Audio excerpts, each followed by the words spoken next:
juntos mais uma vez para seguirmos com a leitura do livro Memórias de um Suicida, escrito por Ivone A. Pereira, pelo espírito de Camilo Cândido Botelho. Leon Denis, Belo Horizonte, 4 de abril de 1957. Primeira parte, Os Réprobos, capítulo 1, O Vale dos Suicidas. Precisamente no mês de janeiro do ano da graça de 1891, fora eu surpreendido com o meu aprisionamento na região do mundo invisível, cujo desolador panorama era composto por vales profundos, a que as sombras presidiam, gargantas sinuosas e cavernas sinistras, no interior das quais uivavam, quais maltas de demônios enfurecidos, espíritos que foram homens dementados pela intensidade e estranheza verdadeiramente inconcebível dos sofrimentos que os martirizavam. Nessa paragem aflitiva, a vista torturada do grilheta não distinguiria sequer o doce vulto de um arvoredo que testemunhasse suas horas de desesperação. Tampouco paisagens confortativas que pudessem distraí-lo na contemplação cansativa dessas gargantas onde não penetrava outra forma de vida que não a traduzida pelo supremo horror. O solo, coberto de matérias enegrecidas e fétidas, lembrando a fuligem, era imundo, pastoso, escorregadio, repugnante.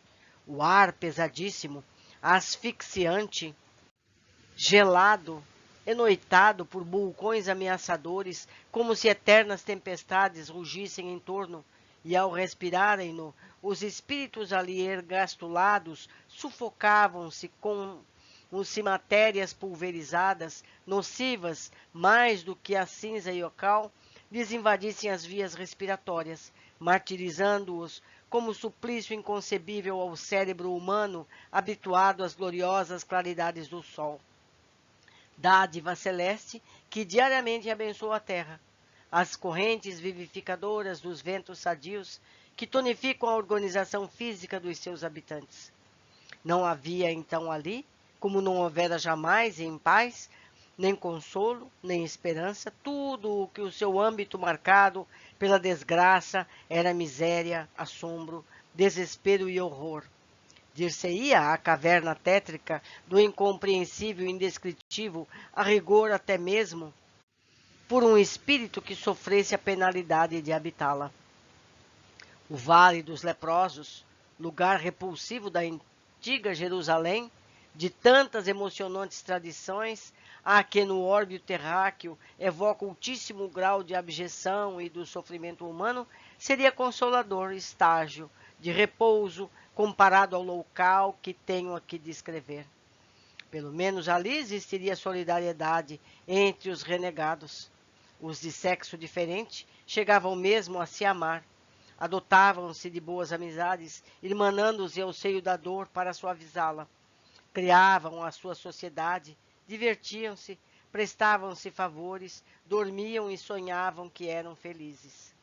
Mas no presídio de que vos desejo dar contas, nada disso era possível, porque as lágrimas que se chocavam ali eram ardentes demais para se permitirem outras atenções que não fossem as derivadas de sua própria intensidade. No Vale dos Leprosos havia a magnitude compreendedora do sol para retemperar os corações. Existia o ar fresco das madrugadas, com seus orvalhos regeneradores. Poderia o precito ali detido contemplar uma faixa de céu azul, seguir com o olhar enternecido bandos de andorinhas ou de pombos que passassem em revoada. Ele sonharia, quem sabe, lenido de amarguras, ao poético clarear do plenilúnio, enamorando-se das cintilações suaves das estrelas, que lá no inatingível assinariam para a sua desdita, sugerindo-lhe consolações no insulamento a que se forçavam as férreas leis da época. E depois, a primavera fecunda voltava, rejuvenescia as plantas para embalsamar com seus perfumes cariciosos as correntes de ar que as brisas diariamente tonificavam com outros tantos bálsamos generosos que traziam no seio amorável. E tudo isso era como dádivas celestiais para reconciliá-lo com Deus, fornecendo-lhe tréguas na desgraça. Mas na caverna onde padeci o martírio, que me surpreendeu além do túmulo, nada disso havia. Aqui era a dor que nada consola, a desgraça que nenhum favor ameniza, a tragédia que ideia alguma tranquilizadora vem orvalhar de esperança. Não há céu, não há luz, não há sol, não há perfume, não há tréguas. O que há é choro convulso e inconsolável dos condenados que nunca se harmonizam. O assombroso ranger de dentes da advertência prudente e sábia do sábio mestre de Nazaré. A blasfêmia assintosa do réprobo a se acusar a cada novo rebate da mente flagelada pelas recordações penosas. A loucura inalterável de consciências contundidas pelo vergastar infame dos remorsos. O que há é a raiva envenenada daquele que já não pode chorar, porque ficou exausto sob o excesso das lágrimas. O que há é o desaponto, a surpresa aterradora daquele que se sente vivo a despeito de se haver arrojado na morte. É a revolta, a praga, o insulto, o ulular de corações que o percutir monstruoso da expiação transformou em feras.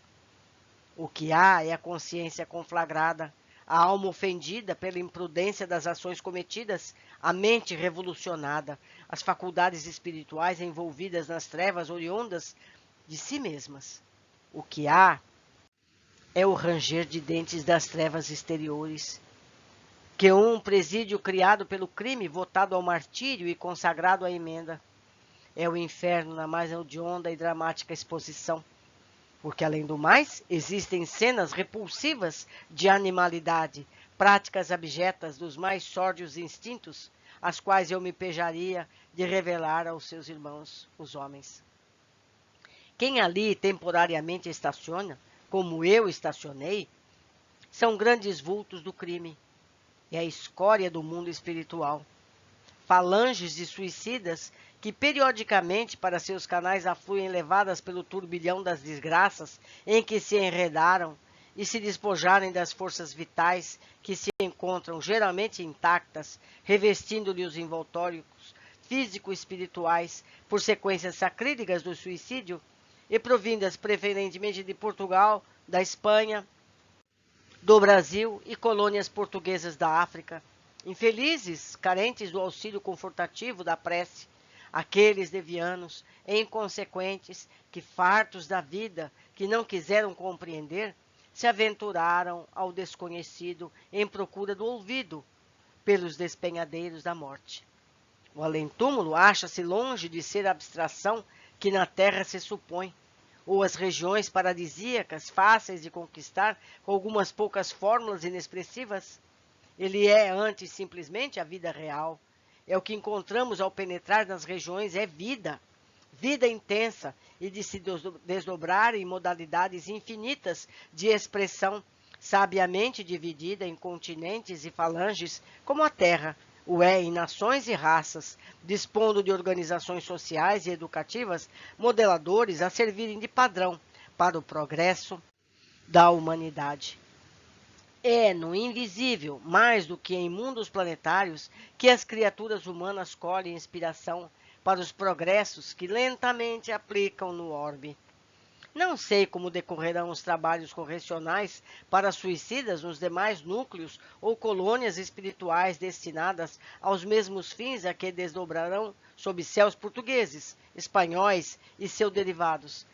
Sei apenas é que fiz parte de sinistra falange detida, por efeito natural e lógico dessa paragem horrenda, cuja lembrança ainda hoje me repugna a sensibilidade. É bem possível que haja quem ponha a discussões mordazes a veracidade do que vai descrito nessas páginas. Dirão que a fantasia mórbida de um inconsciente exausto de assimilar Dante terá produzido por conta própria a exposição aqui ventilada. Esquecendo-se de que, ao contrário, o vate florentino é que desconheceria o que presente século sente dificuldade em aceitar. Não os convidarei a crer. Não é assunto que se imponha à crença, simplesmente, mas ao raciocínio, ao exame, à investigação.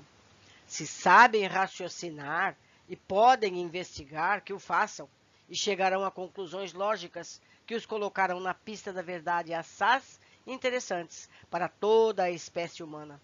E o ar que os convido, o que ardentemente desejo é para que tenho todo o interesse em punhar, é que se eximam de conhecer essa realidade através dos canais trevosos a que me expus, dando-me ao suicídio por desobrigar-me da advertência de que a morte nada mais é do que a verdadeira forma de existir.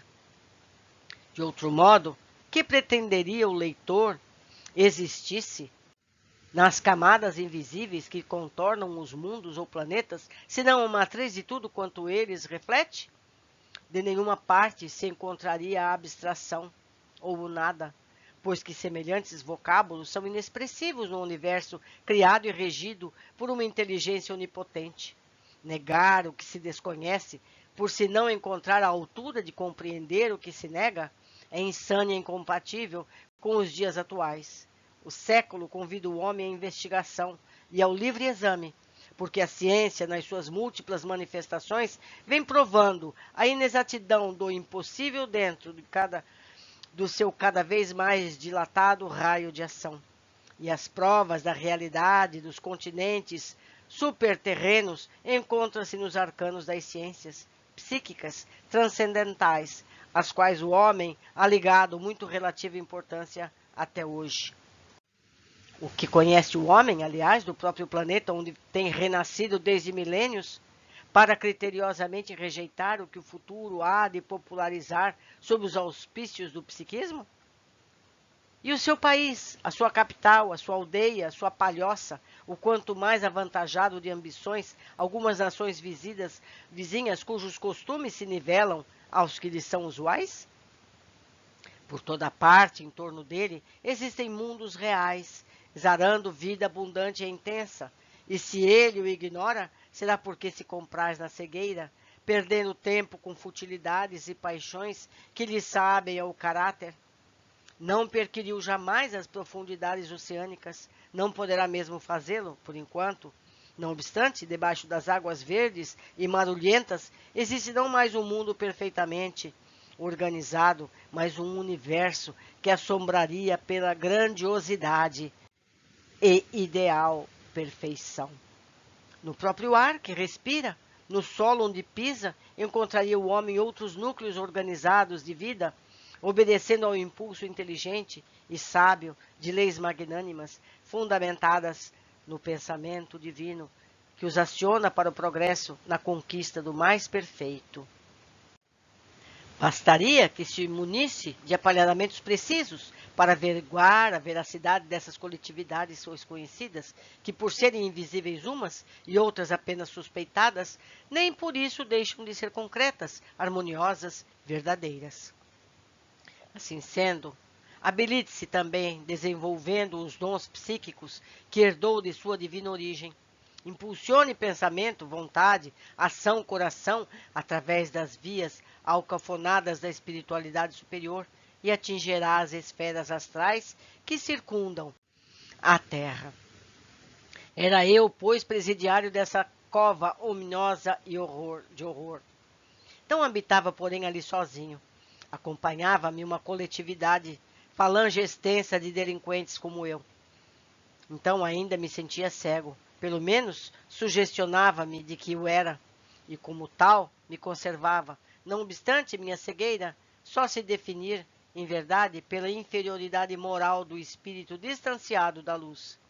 A mim cego não passaria, contudo, despercebido a que se apresentasse mal, feio, sinistro, imoral, obsceno, pois conservavam meus olhos visão bastante para toda essa escória contemplar, agravando-se destarte a minha desdita. Eu faço aqui um parênteses, Camilo Castelo Branco ficou cego, por isso que ele fala dessa cegueira dele, certo? Por isso ele se matou, por estar cego. Continuando.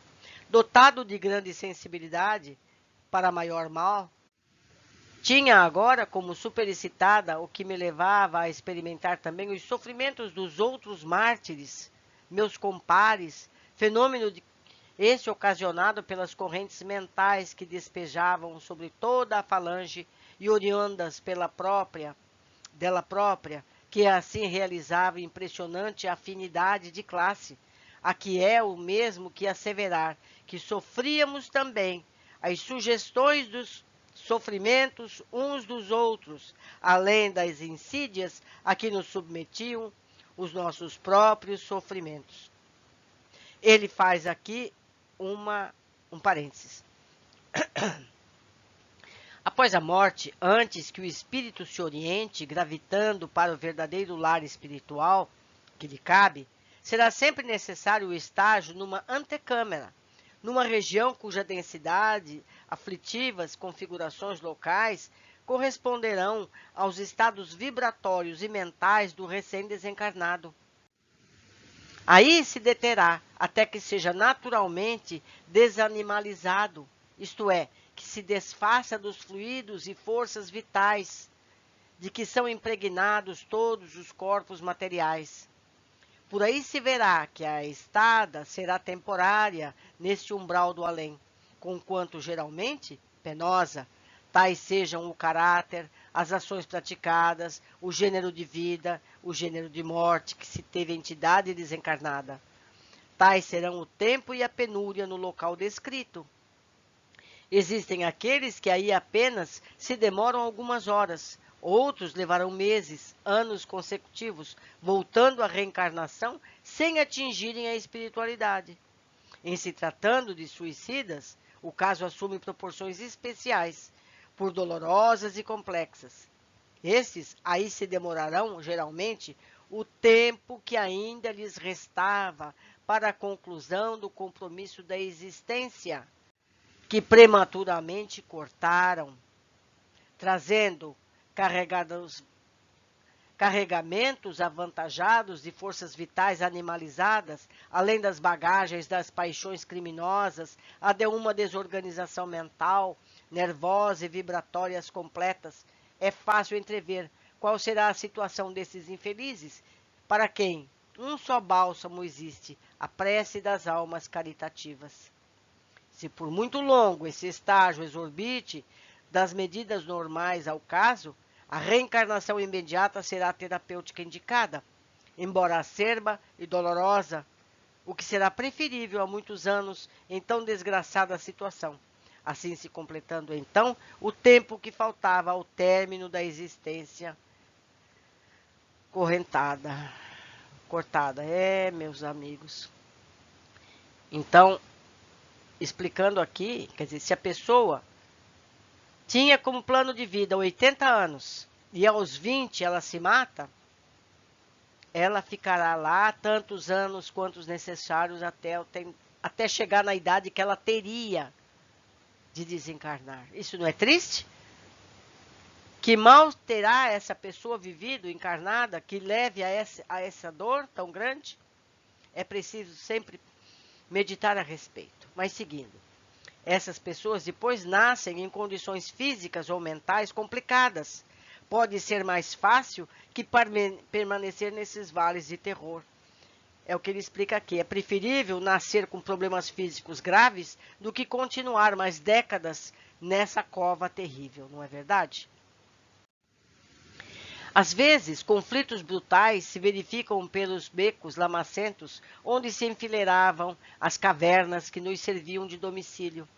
Invariavelmente irritados por motivos insignificantes, nos atirávamos uns contra os outros em lutas corporais violentas, nas quais, tal como sucede nas baixas camadas sociais terrenas, levaria sempre melhor aquele que maior destreza e truculência apresentasse.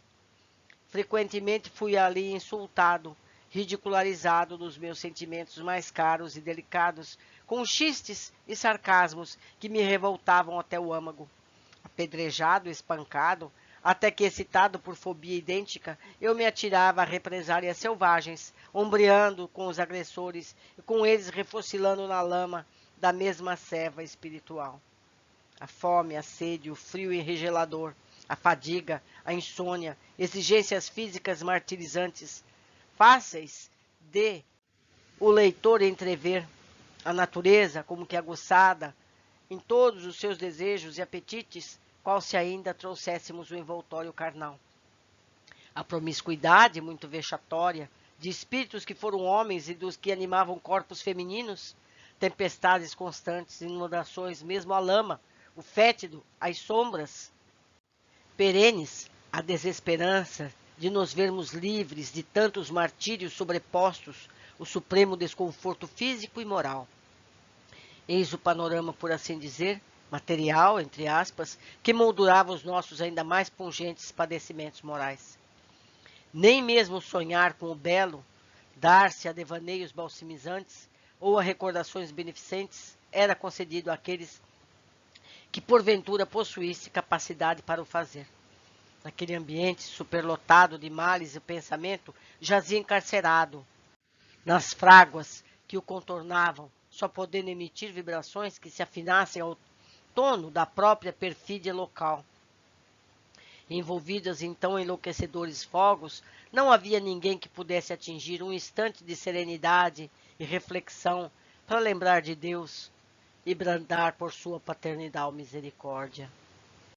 Não se podia orar, porque oração é um bem, é um bálsamo, é uma trégua, é uma esperança, e aos desgraçados que para lá se atiravam nas torrentes do suicídio, impossível seria atingir tão altas mercês.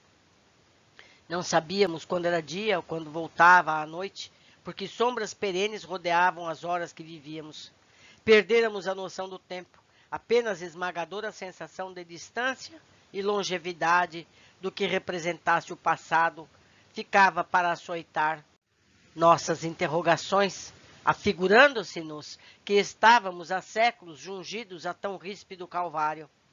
Dali não esperávamos sair, conquanto fosse tal desejo uma das causticantes obsessões que nos alucinavam, pois o desânimo gerador da desesperança que nos armara o gesto de suicidas afirmava-nos que tal estado de coisas seria eterno. A contagem do tempo para aqueles que mergulhavam nesse abismo estacionara no momento exato em que fizera para sempre tombar a própria armadura de carne. Daí para cá só existiam assombro, confusão, enganosas induções, suposições insidiosas. Igualmente ignorávamos em que local nos encontrávamos, que significação teria nossa espantosa situação. Tentávamos, aflitos, furtarmos-nos a ela, sem percebermos que era cabedal de nossa própria mente, conflagrada de nossas vibrações entrechocadas por mil malefícios indescritíveis. Procurávamos, então, fugir do local maldito para voltarmos aos nossos lares, e o fazíamos desabaladamente em insanas correrias e loucos furiosos. Os acevos, ou seja, os errantes malditos, sem consolo, sem paz, sem descanso, em parte alguma, ao passo que correntes irresistíveis como ímãs poderosos atraíam-nos de volta ao tugúrio sombrio, arrastando-nos de volta ao atro turbilhão de nuvens sufocadoras e estonteantes.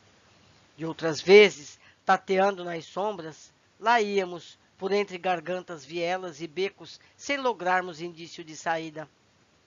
Cavernas, sempre cavernas, todas numeradas, ou longos espaços pantanosos, quais lagos lodosos circulados de muralhas abruptas que nos afiguravam levantadas em pedra e ferro, como se fôramos sepultados vivos nas profundas tenebrosidades de algum vulcão. Era um labirinto onde nos perdíamos sem podermos jamais alcançar o fim.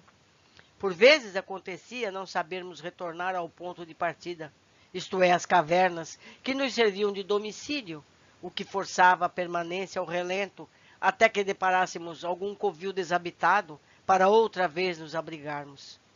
Nossa mais vulgar impressão era de que nos encontrávamos encarcerados no subsolo, em presídio cavado no seio da terra. Quem sabia se as entranhas de uma cordilheira, da qual fizesse parte também algum vulcão extinto, como pareciam atestar daqueles imensuráveis poços de lama, com paredes escalavradas, lembrando minerais pesados. Aterrados, entrávamos então a bramir em coro, furiosamente, quais maltas de chacais danados, para que nos retirassem dali, restituindo-nos a liberdade.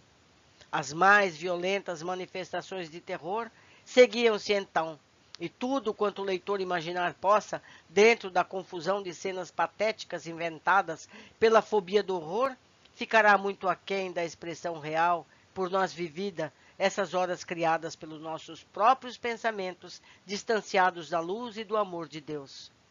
Como se fantásticos espelhos perseguissem obsessoriamente nossas faculdades, lá se reproduzia a visão macabra. O corpo a se decompor sob o ataque dos vibriões esfaimados, a faina detestável da podridão a seguir o curso natural de destruição orgânica, levando de roldão nossas carnes, nossas vísceras, nosso sangue pervertido pelo fétido, nosso corpo, enfim, que se sumia para sempre no banquete asqueroso de milhões de vermes vorazes. Nosso corpo era carcomido lentamente sob as nossas vistas estupefatas.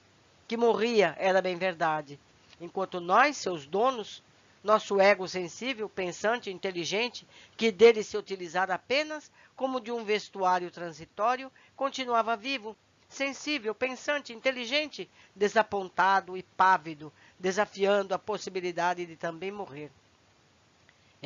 Ó tétrica magia, que ultrapassava todo o poder que tivéssemos de refletir, compreender, ó castigo irremovível, punido o renegado que ousou insultar a natureza, destruindo prematuramente o que só ela era competente para decidir e realizar. Vivos, nós, em espírito, diante do corpo putrefato, sentíamos a corrupção atingir-nos. Doíam em nossas configurações astral as picadas monstruosas dos vermes. Enfurecia-nos até a demência a martirizante repercussão que levava nosso perispírito, ainda animalizado e provido de abundantes forças vitais, a refletir o que se passava com seu antigo envoltório limoso. Tal eco deu um rumor a reproduzir-se, de quebrada em quebrada da montanha ao longo de todo o vale. Nossa covardia, então, a mesma que nos brutalizara, induzindo-nos ao suicídio, forçava-nos a retroceder. Retrocederíamos, mas o suicídio é uma teia envolvente em que a vítima, o suicida, só se debate para cada vez mais confundir-se, tolher-se, embaraçar-se. Sobrepunha-se a confusão. Agora, a persistência da autossugestão maléfica recordava as lendas supersticiosas, ouvidas na infância e calcadas por longo tempo nas camadas da subconsciência, corporificava-se em visões extravagantes a quem prestava realidade integral. Julgávamos-nos cada vez menos do que à frente do tribunal dos infernos. Sim, vivíamos na plenitude da região das sombras, espíritos de infinita classe do invisível, obsessores que pululam por todas as camadas inferiores, tanto na terra como no além, os mesmos que haviam alimentado as nossas mentes as sugestões para o suicídio, divertindo-se com nossas angústias, prevaleciam-se da situação anormal para a qual resvalávamos, a fim de convencer-nos de que eram juízes que nos deveriam julgar e castigar, apresentando-se às nossas faculdades conturbadas pelo sofrimento, seres fantásticos, fantasmas impressionantes e trágicos. Inventavam cenas satânicas com que nos supliciavam, submetiam-nos a vexames indescritíveis, obrigavam-nos a torpezas e deboches, violentando-nos a compactuar com suas infames obscenidades. Donzelas que se haviam suicidado, desculpando-se por motivos de amor, esquecidas de que o vero amor é paciente, virtuoso, obediente a Deus, olvidando no egoísmo passional de que deram provas o amor sacrossanto de uma mãe que ficava inconsolável, desrespeitando as cãs veneráveis de um pai, os quais jamais esqueceriam o golpe de seus corações vibrados pela filha ingrata, que preferiu a morte a continuar no tabernáculo do lar paterno. Eram agora insultadas no seu coração, no seu pudor, por essas entidades animalizadas e vis, que as faziam crer serem obrigadas a se escravizarem por serem eles, os donos do império das trevas, que escolheram em detrimento do lar que abandonaram. Em verdade, porém, tais entidades não passavam de espíritos que também foram homens, mas que viveram no crime, sensuais, alcoólatras, devassos, intrigantes, hipócritas, perjuros, traidores, sedutores, assassinos, perversos, caluniadores, sátiros, enfim, uma falange maléfica que infelicita a sociedade terrena, que muitas vezes tem funerais pomposos, exéquias solenes, mas que a existência espiritual se resume na corja repugnante que mencionamos, até que reencarnações expiatórias, miseráveis e rastejantes, venham impulsioná-la a novas tentativas de progresso. A tão deploráveis sequências sucediam-se outras não menos dramáticas e rescaldantes. Atos incorretos por nós praticados durante a encarnação, nossos erros, nossas quedas pecaminosas, nossos crimes, mesmo corporificavam à frente de nossas consciências como outras visões acusadoras, intransigentes na condenação perene a que nos submetiam. As vítimas do nosso egoísmo reapareciam agora, em reminiscências vergonhosas e contumazes, indo e vindo ao nosso lado, em atropelos pertinazes, infundindo em nossa já tão combalida organização espiritual o mais angustioso desequilíbrio nervoso forjado pelo remorso. Sobrepondo-se, no entanto, a tão lamentável acervo de iniquidades, acima de tanta vergonha e de tão rudes humilhações, existia, vigilante e compassiva, a paternal misericórdia do Deus Altíssimo, do Pai justo e bom, que não quer a morte do pecador, mas que ele viva e se arrependa. Nas peripécias que o suicídio entra a acudir depois do desbarato que prematuramente o levou ao túmulo, o vale sinistro apenas representa um estágio temporário, sendo ele para lá encaminhado por movimento de impulsão natural, com o qual se afina até que se desfaçam as pesadas cadeias que o atrelam ao corpo físico terreno, destruído apenas na ocasião prevista pela lei natural. Será preciso que se desagreguem dele as poderosas camadas de fluidos vitais que lhe revestiam organização física, adaptadas por afinidades especiais da grande mãe natureza, a organização astral, ou seja, o perispírito, as quais nele se aglomeraram as reservas suficientes para o compromisso da existência completa. Que se arrefeçam, enfim, as mesmas afinidades, labor que na individualidade de um suicida será acompanhado das mais aflitivas dificuldades, de morosidade impressionante, para só então obter possibilidade vibratória que lhe faculte alívio e progresso. De outro modo, tal seja a feição do seu caráter, tais os deméritos e grau de responsabilidade gerais, tal será o agravo da situação, tal a intensidade dos padecimentos a experimentar, pois nesses casos não serão apenas as consequências decepcionantes do suicídio que lhe afligirão a alma, mas também o remorso dos atos pecaminosos anteriormente cometidos. Ele fez uma observação acima que nós vamos ler agora. As impressões e sensações penosas, oriundas do corpo carnal, que acompanham o espírito ainda materializado, chamaremos repercussões magnéticas, em virtude do magnetismo animal, existente em todos os seres vivos e suas afinidades com o perispírito. Trata-se de fenômeno idêntico ao que faz um homem que teve o braço ou perna amputados sentir coceira na palma da mão que já não existe com ele, ou na sola do pé igualmente inexistente. Conhecemos um certo hospital, um pobre operário que teve ambas as pernas amputadas, senti-las tão vivamente consigo, assim como os pés, que esquecido de que já não os possuía, procurou levantar-se, levando, porém, a estrondosa queda e ferindo-se. Tais fenômenos são fáceis de observar. Então, relembrando aqui o que foi dito, se uma pessoa viveria até os 80 anos e aos 20 ela comete um suicídio, ela vai ficar 60 anos nessas condições, até que a energia vital que ele recebeu ao nascer, destinada aos 80 anos, se esgote. Perceberam, então? É mais ou menos assim que se passa. Continuando. Periodicamente, singular caravana visitava esse antro de sombras. Era como a inspeção de alguma associação caridosa, assistência protetora de instituição humanitária, cujos abnegados afins não se poderiam pôr em dúvida. Vinha à procura daqueles, dentre nós, cujos fluidos vitais, arrefecidos pela desintegração completa da matéria, permitissem locomoção para as camadas do invisível intermediário ou de transição. Supunha-se tratar a caravana de um grupo de homens, mas na realidade eram espíritos que estendiam a fraternidade ao extremo de se materializarem o suficiente para se tornarem plenamente percebidos à nossa precária visão e nos infundirem confiança no socorro que nos davam.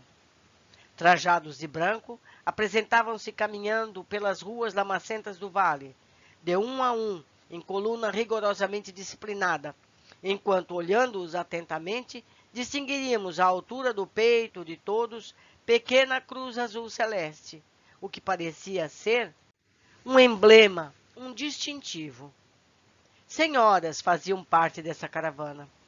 Precedia, porém, a coluna pequeno pelotão de lanceiros, qual batedor de caminhos, ao passo que vários outros milicianos da mesma arma rodeavam os visitadores, como tecendo um cordão de isolamento, o que esclarecia serem estes muito bem guardados contra quaisquer hostilidades que pudessem surgir do exterior. Com a destra, o oficial comandante erguia a alvinetente flâmula, na qual se lia, em caráter também azul celeste, essa extraordinária legenda, que tinha o dom de infundir insopitável e singular temor. Legião dos Servos de Maria. Entendem, amigos, o que se passa? Então, os servos de Maria é que vão resgatar esses infelizes, que já estão prontos para de lá saírem.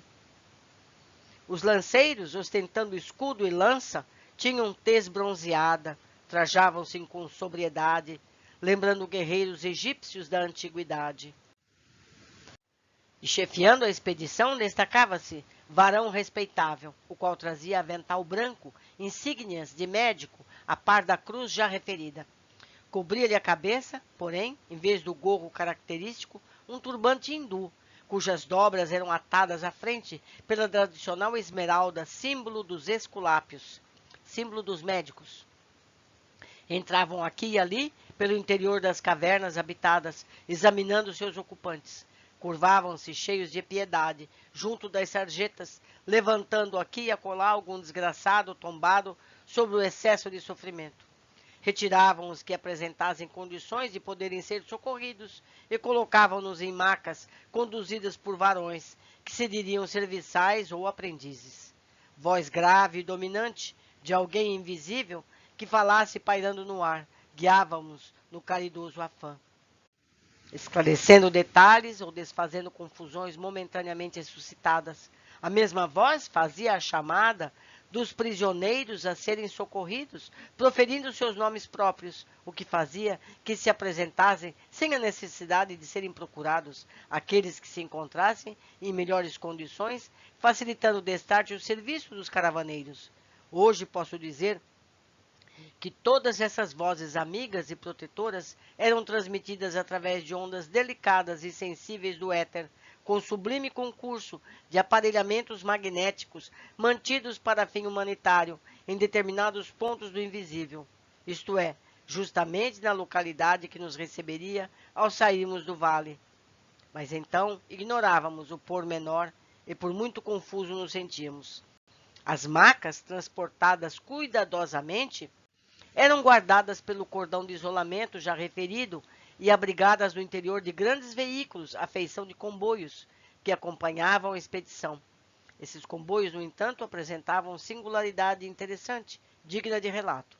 Em vez de apresentarem os vagões comuns às estradas de ferro, como os que conhecíamos, lembravam antes o meio de transporte primitivo, pois compunham-se de pequenas diligências, atadas umas às outras e rodeadas de persianas muito espessas, o que impediria o passageiro verificar os locais por onde deveria transitar.